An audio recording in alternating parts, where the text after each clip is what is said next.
tudo bem com vocês? Então, para quem não me conhece, eu sou a professora Sandy Moreira, sou cirurgiã dentista, estou ministrando aula para vocês da disciplina de Psicologia Aplicada e Saúde Mental. E a nossa aula de hoje está destinada ali à revisão da PV1, né, da prova de verificação, e eu espero que vocês compreendam o máximo possível do assunto e se deem muito bem aí na prova de vocês. A prova está bem fácil e o assunto é bem tranquilo, então vamos lá!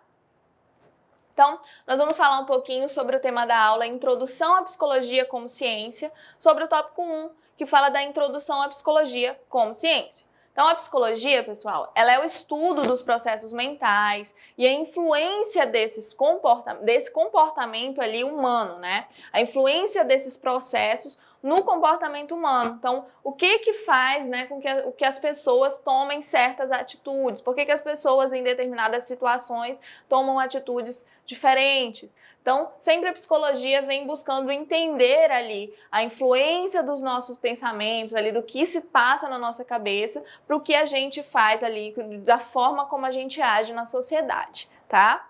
Então, o termo psicologia, ele provém ali da junção das palavras gregas, né, psique, alma, e logos, conhecimento, ou seja, o estudo da alma. Entender ali, né, o porquê. Então, o psicólogo, ele é o profissional que nos ajuda a entender ali as nossas motivações, o nosso modo de agir ante determinado fato ou circunstância. Ele vai fazer a gente compreender ali os nossos processos, a nossa vida, o nosso comportamento ali diante da sociedade. Por exemplo, porque alguns de nós, né, tem medo ali de lugares altos, ou porque alguns momentos da nossa vida, sem motivo aparente, nós nos sentimos tristes. As sub-áreas da psicologia, elas equiparam-se a uma família extensa, tá? Com uma variedade de sobrinhos e sobrinhas, tios e tias, primos e primas. Então, tem várias sub-áreas ali, tá? Vários ramos, que embora ali possam não interagir diretamente, eles estão relacionados uns aos outros, pois tem ali um objetivo em comum, que é justamente a compreensão do comportamento humano. Uma maneira ali de identificar as principais sub-áreas é considerar algumas das questões básicas sobre o comportamento das quais elas tratam. Então, o conjunto de sub-áreas que denominamos ali psicologia confluem ali diretamente nas disciplinas, né? Então, a gente tem ali a pesquisa aplicada, que faz o estudo científico, que visa solucionar os problemas. Nós temos o aconselhamento psicológico, que é o ramo da psicologia ali que ajuda as pessoas passando por problemas. Temos ali, em geral, né, relacionados à escola, ao trabalho, casamento, ao alcançar ali um maior bem-estar. A gente tem a psicologia clínica, que é o ramo da psicologia que estuda, que avalia e trata as pessoas que têm ali algum transtorno psicológico. Nós temos a psiquiatria, que é o ramo da medicina, né, que liga ali os transtornos psicológicos, e ela é praticada por médicos, que por vezes eles provêm ali do tratamento médico, né? Então eles prescrevem medicamentos, por exemplo, assim como na terapia psicológica, tá? Então a psicologia comunitária é o ramo ali da psicologia que estuda o modo como as pessoas interagem ali com seus respectivos ambientes sociais e como as instituições sociais também afetam esses indivíduos, né, e grupos. Cabe ainda à psicologia estudar questões ligadas à personalidade, à aprendizagem, motivação, memória, inteligência, funcionamento ali do sistema nervoso, comunicação interpessoal, comportamento sexual, questões como agressividade, processos psicoterapêuticos. Também a psicologia estuda o sono, o sonho, questões de prazer, de dor. A psicologia, ela tem infinitos campos de ação, tá? Áreas ali que abrangem muitos dos nossos contextos mais cotidianos, do que a gente vivencia. E onde ali, graças à sua utilização, nós podemos encontrar soluções e aprimorar também as habilidades, melhorar ali os processos e inovar, tá? Então, nós vamos falar sobre o tema da aula, que são as principais concepções ali teóricas do século XX, né? Do tópico 1, psicologia social, psicanálise, behaviorismo, transpessoal, humanismo e gestalt. Então, na nossa vida, né, a nossa vida ela está ligada ali por milhares de fios invisíveis. Então, tem muitas coisas que influenciam ali no nosso comportamento. Os psicólogos sociais, eles exploram essas ligações, estudando ali cientificamente como que a gente pensa, né? Influenciamos e nos relacionamos uns com os outros. Então, o pensamento social, o que os psicólogos sociais eles estudam? Como tendemos ali a explicar o comportamento das outras pessoas e o nosso próprio comportamento. Tá? Então, eles estudam ali essas questões do nosso comportamento. Então, os psicólogos da personalidade, eles focam na pessoa, né? Eles estudam ali os traços pessoais, a dinâmica que explica por que as pessoas são diferentes, por que as pessoas diferentes elas podem agir ali de maneira diferente em uma mesma situação. Os psicólogos sociais, eles já focam na situação, né? No que está acontecendo. Eles estudam as influências sociais, que explicam ali por que a mesma pessoa ela vai agir de maneira diferente em situações diferentes. E aí eles observam também a questão, né, de um erro de atribuição fundamental, que ali o nosso comportamento social ele surge da nossa cognição social, especialmente quando ocorre algo inesperado. Nós queremos ali sempre compreender e explicar por que as pessoas agem como agem. Após estudar ali como as pessoas explicam o comportamento dos outros, o Fritz Heider, de 1958, ele propôs uma teoria de atribuição. E nós podemos atribuir ali o comportamento aos traços estáveis, né, duradouros da pessoa. Uma atribuição relativa à disposição pessoal, ou podemos atribuí-los à situação, uma atribuição ali situacional, algo que aconteceu ali no momento. Então a gente faz jus ali do que a pessoa, da forma como a pessoa agiu. Quais os fatores que afetam ali as nossas atribuições, né? Todos nós cometemos o erro ali de atribuição fundamental. Por exemplo, considere. O seu professor de psicologia, ele é tímido ou extrovertido? Você acha que eu sou tímida ou extrovertida? E aí, se você responder extrovertido, você tem que se lembrar de que você conhece o professor em uma situação, que é na sala de aula, né? Que exige aí um comportamento extrovertido. Eu preciso me comunicar. E se o seu professor, né, que observa ali o próprio comportamento, não só na sala de aula, mas com a família, em reuniões, quando está viajando, ele poderia dizer, eu sou extrovertido? Tudo vai depender da situação. Em sala de aula ou na presença de bons amigos, sim. Em outras situações, pode ser que eu não seja extrovertida. Sou extrovertido, mas em reuniões profissionais eu sou realmente bem tímido. Fora ali dos seus papéis atribuídos, os professores eles parecem menos professoriais, né? Os presidentes são menos presidenciais e os gestores eles não são tão gerenciais. Então, o que significa? Que em certas situações nós apresentamos diferentes comportamentos. Quando explicamos ali o nosso próprio comportamento, somos sensíveis a como ele muda ali de acordo com a situação.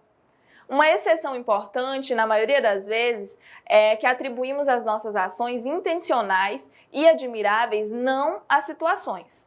Quando a gente faz algo bom, a gente não atribui à situação, mas ao nosso próprio bom motivo, à nossa criação, à nossa índole. Também somos sensíveis ao poder ali da situação. Quando explicamos ali o comportamento das pessoas que conhecemos bem e com quem estivemos em diferentes contextos.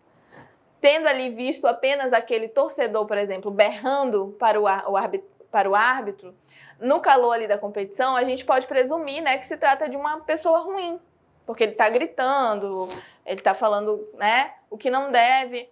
Mas fora ali do estádio, né, um exemplo, tá, pessoal? Uma situação hipotética. Ele pode ser ali um bom vizinho, um ótimo pai. Quais são ali as consequências das nossas atribuições? A maneira ali como explicamos as ações das outras pessoas, atribuindo-as à pessoa ou situação, pode ter ali efeitos importantes na vida real. Então, atitudes e ações, né? Como nossas atitudes e ações acabam interagindo. As atitudes, elas são sentimentos muitas vezes influenciados por nossas crenças, que predispõem ali as nossas reações a objetos, pessoas e eventos. Se acreditamos que alguém está nos ameaçando, podemos sentir medo e raiva da pessoa e agir ali de uma forma defensiva. O tráfego ali entre nossas atitudes e nossas ações é de duas vias, tá? Nossas atitudes, elas afetam nossas ações e nossas ações também afetam ali as nossas atitudes. A psicanálise, pessoal, é uma área também aí de estudo, né, da psicologia, e ela nasce ali de uma oposição aos tratamentos dos distúrbios mentais da época, os quais eram bem precários e desumanos. A aplicação da psicanálise ao tratamento das neuroses, ela divergia ali do objetivo da psicologia, o de descobrir, né, leis do comportamento humano, uma vez que o objetivo de estudo se detinha apenas ao comportamento anormal.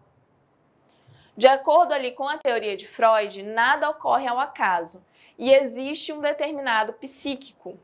Então, há conexões entre todos os eventos mentais e as conexões entre eles são inconscientes, tá? Então, o que quer dizer? A psicanálise, de acordo com Freud, todo o nosso comportamento, todas as reações humanas se deve a algo ali do inconsciente, algum trauma, algo até mesmo ali em questão na gestação. Então, algo que aconteceu que vai levar ali o nosso inconsciente, de uma forma inconsciente, a cometer, a fazer, a realizar, a fazer o que se faz. Tá? Então, essa é uma teoria ali da psicanálise. Então, sempre atribui o que está acontecendo, o comportamento, alguma neurose, algo do tipo, a algum trauma, algo que aconteceu que muitas vezes a pessoa ela nem tem consciência disso. Tá? E aí, nós temos também o behaviorismo, né, que a palavra ela provém do termo em inglês behavior, e que significa comportamento. Por isso, essa teoria ela também é denominada de psicologia comportamental. Os primeiros estudos, eles nasceram, né, com o John B. Watson, ali em 1913, nos Estados Unidos, e ele propôs que o objetivo do estudo da psicologia, ele fosse observável, né, mensurável e que pudesse ser reproduzido. O resultado de tal pesquisa foi a formulação ali de uma teoria, né, que era do estímulo-resposta, e dessa relação estabelece-se ali o conceito de condicionamento respondente, o qual está associado ao comportamento respondente. Então, no behaviorismo, eles acreditavam que o comportamento da pessoa se devia ali, né, às atitudes, ao que estava ali ao seu redor, aos acontecimentos. E aí o comportamento, ele responde e é um comportamento involuntário, provocado ali justamente pelo que eu falei, estímulos ambientais. Portanto, tem-se aí primeiramente um comportamento que responde a um estímulo do ambiente, o qual, por sua vez, inevitavelmente, né, ele levará ali uma consequência. Então, você vai receber um estímulo e vai responder de acordo com aquele estímulo, tá? Ali num segundo momento, a resposta ela pode ser dada já objetivando ali a consequência, porque você já recebeu aquele estímulo e aí você vai se comportar de uma forma talvez diferente, né? Por quê? Porque você já viveu aquela experiência. E aí nós temos também o humanismo, que como os psicólogos humanistas eles acabam vendo a personalidade, qual que era ali o objetivo ao estudar a personalidade, né? Então, na década de 1960, alguns psicólogos da personalidade, eles mostraram-se insatisfeitos com a negatividade da teoria ali freudiana, né? E a psicologia mecanicista do behaviorismo. Então, os psicólogos humanistas, eles não concordavam com a psicanálise e com o behaviorismo, não é? Então, os psicólogos humanistas, eles voltaram a sua atenção para o modo ali como as pessoas saudáveis, elas se esforçam para obter ali a autodeterminação, a autorrealização. E aí, a perspectiva humanista, ela encara a personalidade ali como um foco no potencial para o seu crescimento pessoal saudável. Então, a forma como a sua característica ali, a sua personalidade é que eles estudavam, né? Eles tinham essa teoria da forma como você ia se apresentar para a sociedade. Então, a psicologia transpessoal, ela é ali uma abordagem da psicologia que é considerada por Abraham Maslow. E o Maslow, ele sugeriu que algumas pessoas também atingem ali um nível de autotranscendência. No nível ali de autorrealização, as pessoas elas procuram realizar seu próprio potencial. Na autotranscendência, as pessoas elas buscam o significado ali, o propósito, a comunhão que estão além ali do self com o transpessoal. Então elas procuram um motivo, algo além. E aí salda, né, com a quarta força da psicologia, que buscava ali integrar a psicologia, as vivências espirituais e as experiências ali chamadas transpessoais. Vai muito para essa questão espiritual, crença ali muito, e caracterizada por um estado ali de consciência superior. Então, que contém ali todas as experiências anteriores do indivíduo e prossegue ali no sentido, né, de conduzir o ser humano em uma direção de transcendência, de evolução. E aí, nós temos a psicologia Gestalt, que é a palavra que provém ali do alemão e tem um sentido aproximado, né, da ideia de forma. E a Gestalt, ela nasceu de uma iniciativa de pesquisadores alemães que se preocupavam com os fenômenos ali da percepção, de como que a gente percebe o nosso ambiente, né? Como a gente percebe o que está ali ao nosso redor. E interessava ali compreender processos psicológicos envolvidos na ilusão de ótica, ou seja, quando o estímulo físico ele é percebido de uma forma diferente da qual ele se apresenta na realidade. Então, muitas vezes, nós temos quadros, nós temos imagens ali que faz alusão a essa questão da ilusão de ótica, que você tem uma imagem que pode ser vista ali de algumas formas diferentes. Então, nós temos esse exemplo. E a Gestalt, pessoal, eu falei para vocês que a psicanálise ela procurava ali motivos, né, traumas. Por que as pessoas agem dessa forma? O behaviorismo ele é muito mecanicista, ele trabalha daquela forma de estimular, né, dar um estímulo para que se tenha uma resposta. Eles acreditam muito nisso, no que aconteceu ali para a pessoa reagir daquela forma. E a Gestalt, ela tem essa visão da percepção e ela procura tratar o agora, né? Vamos entender o agora, o porquê disso. Aconteceu tal coisa por um trauma lá no passado, mas e agora? Como que você está se sentindo? Qual é o seu comportamento? Por quê? O que vai ser feito? Então a Gestalt, ela vai por essa linha e interessava ali compreender, né, os processos psicológicos envolvidos na ilusão de ótica, ou seja, quando o estímulo físico ele é percebido ali de uma forma diferente na qual se apresenta da realidade. E aí, pessoal, vou falar um pouquinho com vocês também do tema da aula do contexto da psicologia na saúde. A psicologia, como eu falei para vocês, é fundamental dentro da área da saúde. Ela é muito importante porque nós lidamos com pessoas com sentimentos diferentes. É muito importante também para você ali de uma forma individual, para se entender, se compreender. Por quê? Porque você vai lidar, né, com situações conflitantes, situações intensas ali, também vai conviver com outras pessoas, com os outros colegas de trabalho. Então é muito importante a psicologia dentro ali da saúde. Nós vamos falar sobre o tópico 1, a psicologia aplicada à área da saúde. Então a psicologia aplicada, ela tenta dar ali soluções concretas aos problemas que ocorrem ali na nossa vida cotidiana, tá? Então ela tenta procurar soluções para o que está acontecendo, para os problemas que a gente enfrenta. Apesar desse entendimento de que podemos ali aproximar a psicologia do nosso dia a dia, no campo da saúde é fundamental compreender a psicologia e também, né, muito importante que a gente compreenda e deve estar ali sempre ancorada a bases científicas dessa compreensão. Por exemplo, a psicologia da saúde, ela analisa ali a relação entre o comportamento, né, e os distúrbios físicos. O que o comportamento da pessoa faz com que apresente ali algum distúrbio, alguma coisa. Buscando sempre prevenir, tratar diferentes doenças. Tem também ali como objetivo compreender como os fatores biológicos, comportamentais e sociais eles acabam influenciando ali na saúde e na doença. Então, situações, né, de algum transtorno mental pode acabar influenciando ali na saúde física mesmo. Então, a psicologia da saúde, como a disciplina ou o campo ali da especialização da psicologia, ela se aplica, né, ela aplica seus princípios, técnicas e conhecimentos científicos para avaliar, diagnosticar, tratar, modificar e prevenir os problemas físicos, os problemas mentais ou qualquer outro ali relevante para os processos ali de saúde e doença. Apesar ali de ser uma área internacionalmente consolidada, a psicologia da saúde ela é bem recente e ela demonta ali da década de 1970, muito recente mesmo. Pessoal, então a nossa revisão, nossa aula de hoje vai ficando por aqui.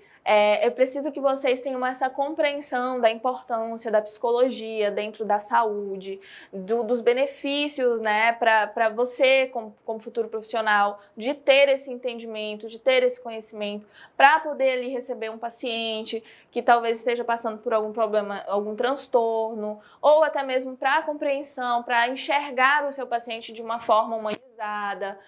Então, tudo isso é muito importante. Então, pessoal, uma boa sorte para vocês aí na prova. Espero que todos se deem muito bem, que fechem a prova. Um beijão e tchau, tchau!